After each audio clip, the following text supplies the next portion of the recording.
аида газарян аълочии маорифи ҷумҳурии тоҷикистон расоми хушсалиқа бо таҷрибаи чанд даҳсола. миллаташ арманӣ буда дар оилаи ҳарбӣ ба дунё омадааст ва бо шарофати падараш аз хурдии дилбастаи санъати расомию кулолгарӣ гаштааст. ниҳоят ихтисоси расомӣ гирифта идомабахши ҳунарӣ беҳзод шудааст. сараввал дар ширкати армоғон фаъолият намуда баъдан ба ширкати алюминии тоҷик ба кор даъват гардид ва ба ороиши лаълиҳои алюминӣ машғул буд. таи 15 соли ахир бошад дар маркази кӯдакону наврасони шаҳри Душанбе ба кӯдакон дарси расомӣ меомӯзад. Дети мне энергию дают. Я без них не могу. Я вот в отпуск выхожу скоро и переживаю, как дети, вот как я без них буду, не знаю, я привыкла.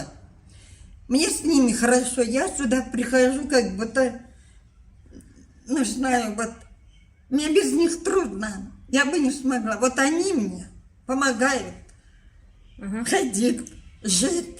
аида таи 15 соли фаъолият беш аз 5000 шогирдонро омода намудаасту дар як қатор озмунҳои ҷумҳуриявию байналмилалӣ ширкат карда сазовори ҷойҳою мукофотҳои мухталиф гардидааст.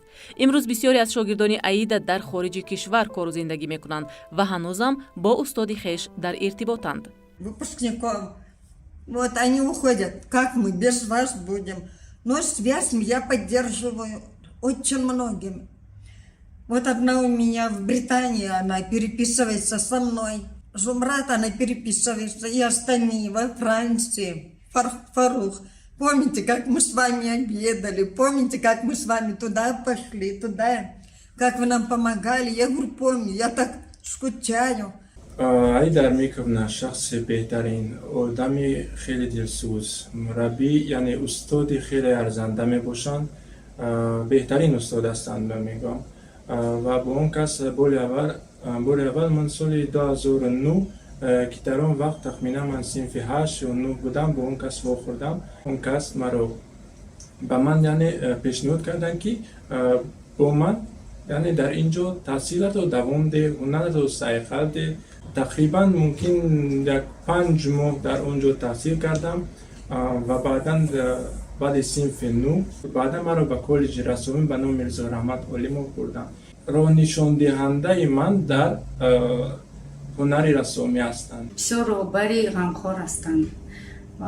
бисёр бо таълимгирандагон беҳад маҳину нозуку ҳар як таълимгирандагон ранги равоншинос барин. Он кас бо онҳо рафтор мекунанд мисли равоншинос. ҳар яктаи таълимгирандагонашона медонанд ки ҷои нозукиёшона. бисёр занаки ҳалими меҳрубон ҳастанд ки аз рӯи феълашон талаботаш бисёре. бисёр мебиёнд ҳамин кӯдаки омадагӣ мехоҳанд ки ҳамин касба таълим гиранд. аида газарян пайрави дини масеҳӣ мебошад, вале дар тоҷикистон миёни дӯстону ҳамкорону шогирдон эҳтироми хосаро соҳиб аст. тавре ӯ қисса мекунад, касе ӯро дар робита ба дину миллаташ боре ҳам чизе нагуфтааст ва хеле меҳрубонона бо ӯ муносибат мекунанд. Мне бы лишь бы все жили хорошо, в мире, дружбе. Понимаете? Больно видеть это все, больно. Не хочу, чтобы была война, понимаете? Ну, у каждого своя религия, своя Настя, это... Каждый должен любить себя, и другой Настю уважать надо, правильно? Дружно нам нужно, дружно, больше ничего не могу сказать, дружно. рости гап ба ман ҳеҷ гоҳ ҳеҷ вақт аҳамият надошт. ба ман умуман одамият хеле дар дараҷаи аввал меистад. умуман инсон будан бояд одам будан дар кор аст. ва аида армиковна аз он шахсиятоне аст ки яъне тамоман ба ин гуна хислатҳо робитаи зичам надорад. яъне ӯ одам аст, одаме ки бо ҳарфи калон метавон гуфт инсони беҳтарин ҳастанд. мо вақте ки ба мо дарс медоданд, яъне вақте ки мо таҳсил мекардем, дар гурӯҳамон ҳам эронӣ буданд, духтаракони эронӣ буданд, кӯдакакони эронӣ буданд, ҳам тоҷик буданд, ҳам рус буданд.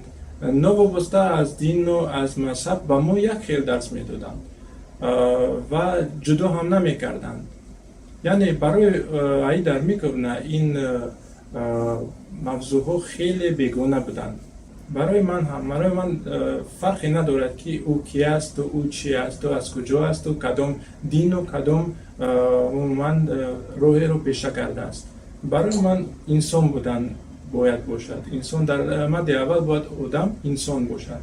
آدم و انسان بودن هم از دیگر فرق دارد. миллатпарастӣ мекунанд вақте ки намефаҳманд ки ҳаст дар мисол одами хуб дар онҳо, дар мусулмонон, дар дини дигарҳо одами баду нек дорад. Аз ҳама пеш фикри ман ҳамин аст ки аввал одам шудан лозим аст. фарқаш нест кадом миллат аст, кадом дин аст. ҳурмату иззат ҳама вақт аввал одам вақте ки худашро ҳурмату иззат кард вай метавонад дигар одамро ҳурмату иззат кардан дар кор. аида ёдовар мешавад ки вақти ҷанги шаҳрвандӣ падару модараш қарор доданд то дар тоҷикистон бимонанд, чунки худро инҷо муқимӣ эҳсос мекунанду бо атрофиён хеле унс гирифта буданд. аида соҳиби як духтар аст ва он ҳам дар Англия зиндагӣ мекунад. ҳарчанд ки инҷо танҳост, вале намехоҳад тарки ватани хеш созад, чаро ки инҷо бузург шудаву умри хешро сипарӣ намудааст. У меня много друзей. Ойгуль Хамидова, Мавлюда Хайдарова, она дочка моего учителя, мы с ней дружим. Очень, она преподаватель английского языка. Вот. Майя Назарова, она врач. Вот так, у меня все вот такие. Мы всегда встречаемся, так весело бывает. Или в кафе пойдем, посидим, все вспоминаем. С ними мне хорошо. Поэтому я никуда не хочу еще. аида газарян 73-юмин баҳори умри хешро истиқбол мегирад ва аз зиндагонии хеш хеле қаноатманд аст, чунки ҳам шогирдону дӯстон ва ҳамкорону ҳамсояҳо бо ӯ хеле самимию меҳрубонанд. ба дидорбинии пайвандонаш бошад, соли як бор ҳангоми рухсатии кориаш меравад. тоҷикистонро дӯст медорад ва хеле хушҳол аст.